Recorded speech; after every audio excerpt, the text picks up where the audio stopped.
Ayan. Hello po sa inyong lahat. Isang mapagpalang araw po mga kalingap. So, isang panibagong update po ang ating nasaksihan sa ating nakilala, best friend or kapatid, and sino pa man na pamahal na din po sila sa atin. At yun po ay ang kambal na Australiano po. So, before naman silang maging part ng kalingap o mai-vlog, tumira doon Kalingap Rob, kila Tita Edna, ay nandito naman po sila nagstay sa atin for a while and nag-aral. Yun, nakilala din yung family nila, yung parents nila, yung mga kapatid, yung stepfather nila.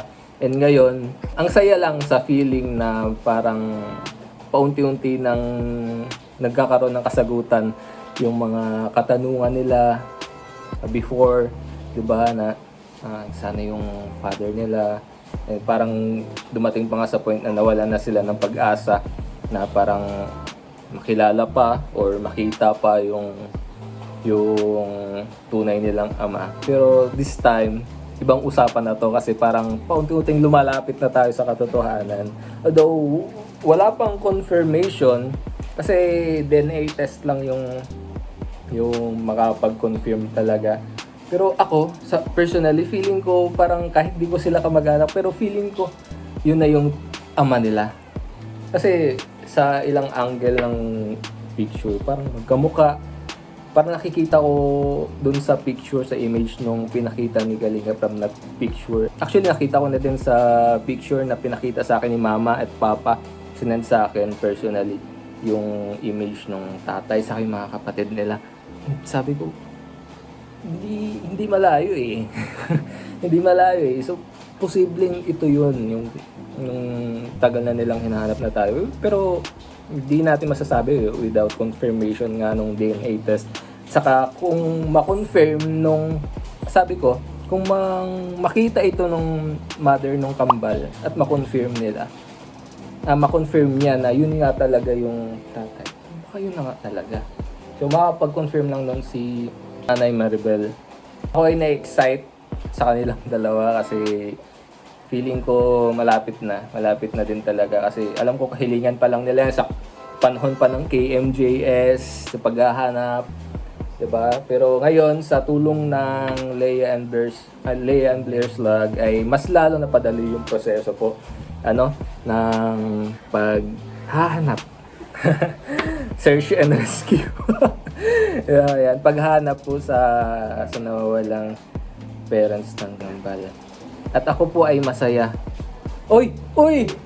Yeah. Ben! Musta? Sakto! Guys!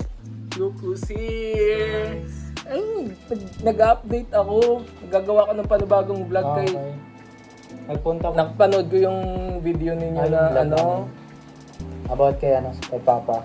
Totoo yun. Pambihira naman. Sakto. Ano yung napunta ko dito kay kunin ko yung mga damit ko dito. Damit? Bakit? Ang dami mo namang damit dun sa Hindi. Dalhin ko na sa Brazil. Kasi nga ako na yung Brazil? kami ni Papa. Uy. Oo nga.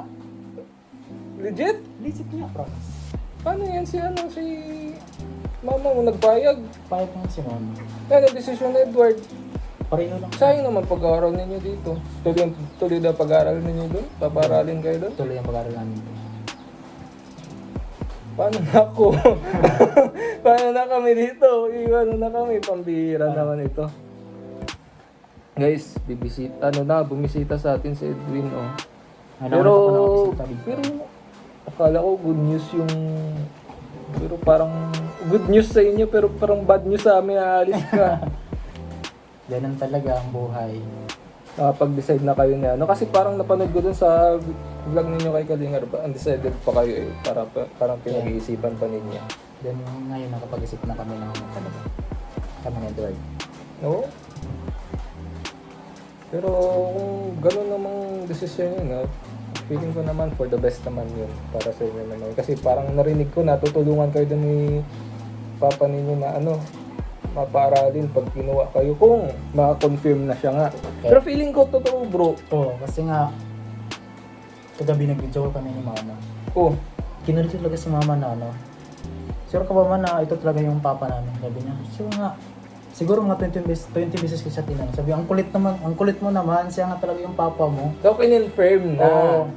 Tapos, tinanong ko si papa, pinakita ko yung picture ni mama, siya nga talaga. Yung ano namin. Ayos yan.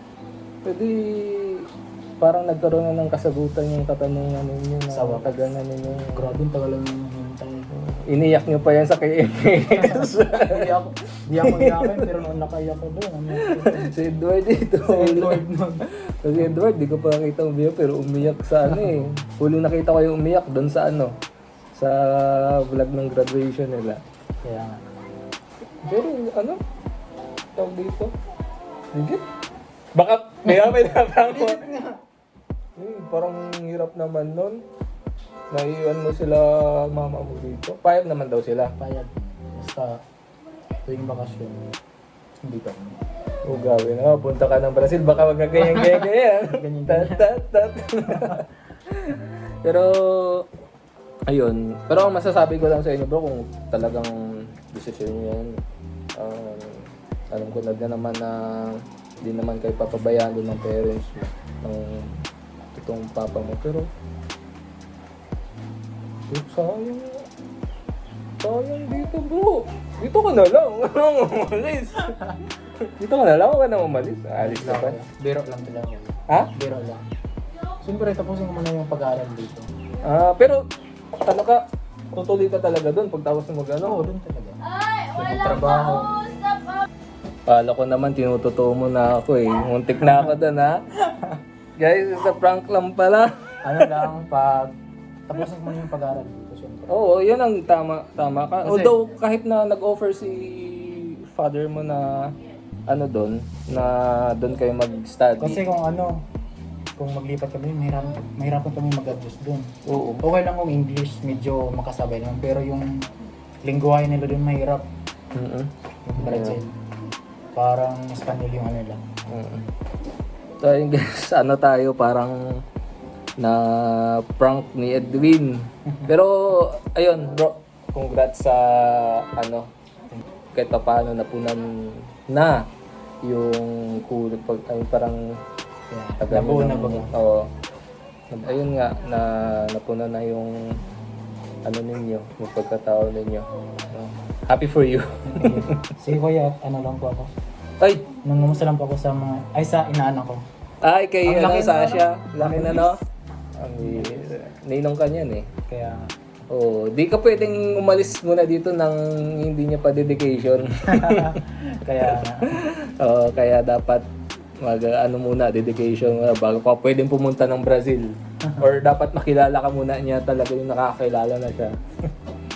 Gats ka? malis na rin ako. Oh, sige bro. May puntahan pa rin ako. Puntahan ka. Okay guys. Ay! Babay daw po guys, Edwin. Yan. So, ayun po. Grabe, yung timing naman ito si Edwin kapag pumunta. Ano kasi po yung kapatid niya po dito din na kapatid niya sa stepfather niya is dito po pupunta. Ay, dito po pupunta, dito nakatira. Kaya sila din po yung nagbibigay ng allowance pag pupunta po dito sila Edward. Nag-aabot po sila ng allowance para sa kapatid nila kapag may natatanggap silang allowance din galing kay Kalinga Prab. Sinusuportahan din po nila yung kapatid nila dito na nag-aaral din po. No, dito po nakatira sa atin. At guys, please support supportan yung Kambal sa journey nila, sa kalingap, sa buhay nila. Na patungo na sa parang alam niyo yun, exciting part. Though parang nakaraan na marami silang katanungan sa buhay nila pero ngayon parang kakaroon na ng kasagutan and we are grateful kay Lord unang-una na gumawa siya ng mga way, gumamit siya ng mga iba't ibang klase ng tao. Iba't ibang klase ng tao. Marami ibang klase ng tao. Iba't ibang tao na ginamit niya para mas mapadali ang kumbaga, kasi kahit ako na hindi ko na lumaki ako ng hindi nakilala yung tunay kong ama is parang may malaking kulang din talaga. Puwang sa puso ko sa pagkatao ko, may malaking tawag dito, space na hindi kayang puna ng kahit sino pa man siguro. Although di ko na experience kasi nandiyan naman talaga sila mama at papa simula ng pag pero yan, sa kabila ng yun, ako po ay nagpapasalamat sa Panginoon kasi we prayed for them na about dyan sa na makilala nila soon yung father nila, at ngayon is answered prayer na siya. Though the confirmation is sa DNA test naman talaga, pero ayun nga, gaya ng nabanggit kanina ni Edwin na kinonfirm na ng mother nila na siya nga si Max. And kahit ako, nakikita ko sa mata, sa facial features nung image ng father nila, tapos sa kanila kay Edward, kay Edwin, na parang yun nga, malaki yung posibilidad na siya nga yung tunay na ama nila, Edwin and Edward. Yun nga, may kapatid din daw sila na dalawang babae, and kamukha din, halos kamukha din nila, no? Ayun, excited ako sa magiging iba pang journey nitong dalawa, ni Edwin sa ni Edward, and also yung family nila, diba? Praying din sa peace of mind nung nila Nanay Maribel and father, maging sa mga kapatid nila, si Joyme at yung ibang kapatid. Actually, yung nakaraang gabi tinanong ko si Joyme nung nanonood kami ng vlog, ikaw ba, Joyme? Kasi bala ko nung tatay nila Edwin at Edward yung dalawa, yung kambal, pupunta ng Brazil. Sabi niya, ay, dili ko kasi napamahal na din yung kapatid nila na ayaw din, di din papayag na umalis yung dalawa at pupunta ng Brazil. So alam ko din naman na kahit na yun, narinig ko kanina, nasabi ni Edwin na payag naman daw si Nanay Maribel, pero feeling ko deep inside bilang isang nanay is din yon, parang masakit, mahirap din para sa kanya na kung ikaw yung nagpalaki, ikaw yung sa inyo lumaki, yung anak mo, tapos sa isang iglap lang parang biglang babawin sa'yo, diba? Parang unfair naman. Unfair naman. Pero ayun, praying sa peace of mind na bawat isa, and pwede naman sila mapagawa dito ng bahay, diba? Staycation, nakapag bisitahin nila yung kambal, pwede silang pumunta dito sa Camarines Norte, and ma-meet din nila yung mga taong tumulong sa kambal, di ba? Sa pagpapala, si Kalingap Rab, si Tita Edna, Kuya Val, di ba? And yung family ng Team Kalingap. And also, di ba, nakapagbisita din naman dito yung parents nung kambal na si Nanay Maribel at si Tatay Eduardo, di ba? May kapatid nila nakapunta rin naman dito last year.